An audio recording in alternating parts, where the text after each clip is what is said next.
Alrighty, welcome back to another news time. I'm feeling great right now. School's over. School's all done, finished for today at least.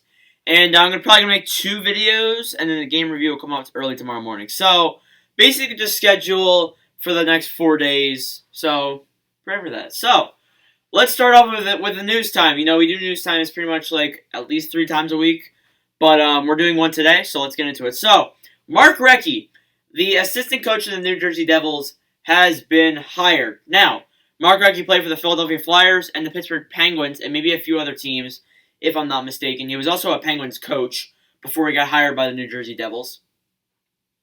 I think it's a great hiring. Mark Recchi coached the team in the days of Pittsburgh winning those cups in 2016 and 17. I think that this was a very smart signing by the Devils, or a great hiring.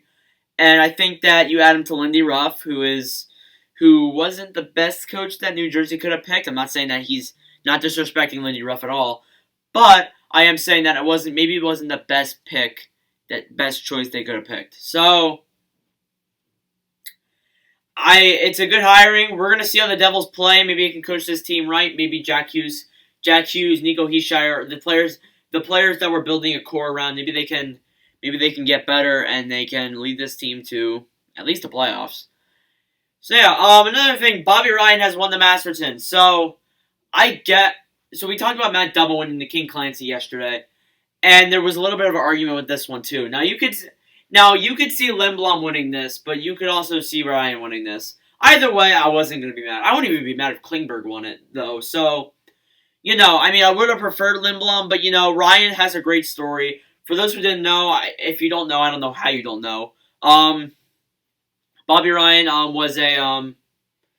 Bobby Ryan had to go through alcohol rehab, and that happened for pretty much the entire 2019-20 season. He came back and he scored 3 goals in his first game against the Vancouver Canucks.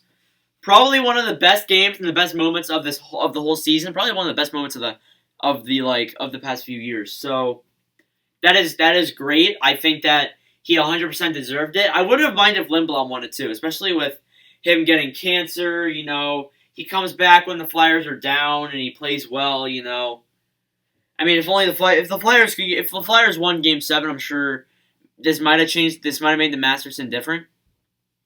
I'm gonna say that. And when the finalists were announced, which was a few months ago, I was saying that why the heck is Baumeister not on here? And I realized why, because Klingberg, he went through something also. So yeah, I think it's a well deserved win for Ottawa. I think it's well deserved for Bobby Ryan to get that. So yeah. Another thing is that there's a little bit of controversy going around. So Michael Russo said that the Capitals had no interest. Well, this actually also combines with the next thing. You talk about Mike Babcock and Gerard Gallant with all that other good stuff. We'll talk about that in a second. Now, the thing is with the Washington Capitals, they got knocked out in 5 games by the New York Islanders. That's not where the story started. So, where the story started was in 2018 when they won the Stanley Cup. The first year I was watching hockey, probably one of the best years ever. Barry Trotz wanted some big bucks, and the Capitals didn't want to do that, so they kicked them out, which is probably the worst decision they could have ever made. And they brought in Todd Reeder, which was also a horrible decision. And Trotz goes to the Islanders. Leads their team to the second round of 2019. Didn't reach it, but now they're around further. And you got beat by your own bench boss. And I was expecting that Todd Reeder firing. I was saying, it looks like it. The Capitals did not play well at all. I watched 3 out of the 5 games in the series. The Capitals were not playing well at all. They weren't playing up to the standard that they were playing during the regular season or the round robin. So and some people were saying they were on vacation. They're kind of right.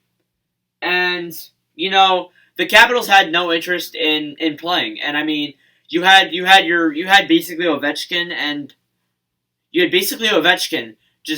It was basically an Ovechkin team, to be honest. Everyone else didn't play. It was just Ovechkin. Like, you look at it, it was just Ovechkin. Ovechkin was literally the only player that played. And I mean, he was working his butt off in Game 4 and Game 5. They just couldn't come up. strong. So it's tough. I mean, it stinks, but the Capitals, with their depending on who their new coach is, could be a bright future coming up.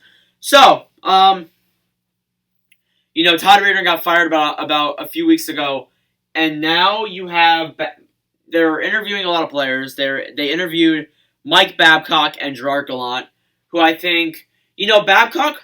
I'm not exactly sure if those allegations were confirmed. I don't think they were. I don't remember seeing them being confirmed.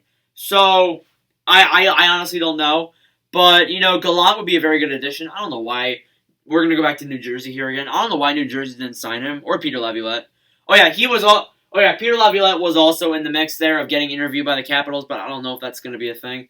So it's either gonna be one of those three people I mentioned, or Phil Housley's. Phil Housley's just gonna come out of nowhere and be like, "Hey, what's up?" So I don't even know if he's coaching anymore, but depending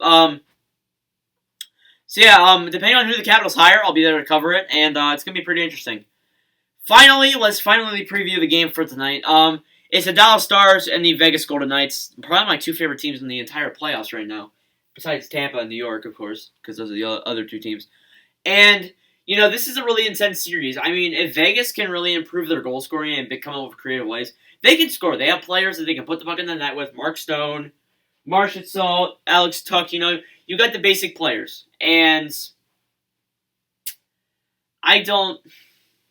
they need to come up with ways. I mean, they're contemplating starting Leonard tonight. I don't think it's a good idea to start Leonard. I don't know. It makes no sense. If you start what's his face? Just start Fleury. Fleury, I think didn't play bad that game. Yes, he let in a goal on his first shot, but he still played well. I don't know why you would put in Leonard after we only let in one goal. But I don't get what it is. So yeah, Dallas, if they can just play how they played last game, they'll play well. And if Vegas can play how they did in that third period, they can play well.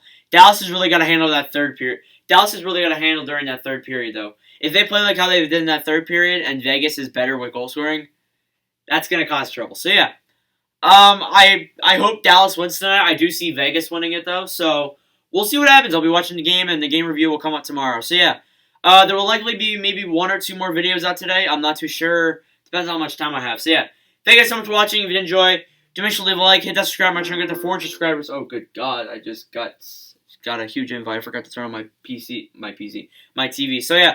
Thank you guys for watching. We're trying to get to 400 by the end of the year. We're 22 away. It's been awesome. So yeah, thank you guys for watching. I'm going to get spammed now, and I'll see you guys in the next video.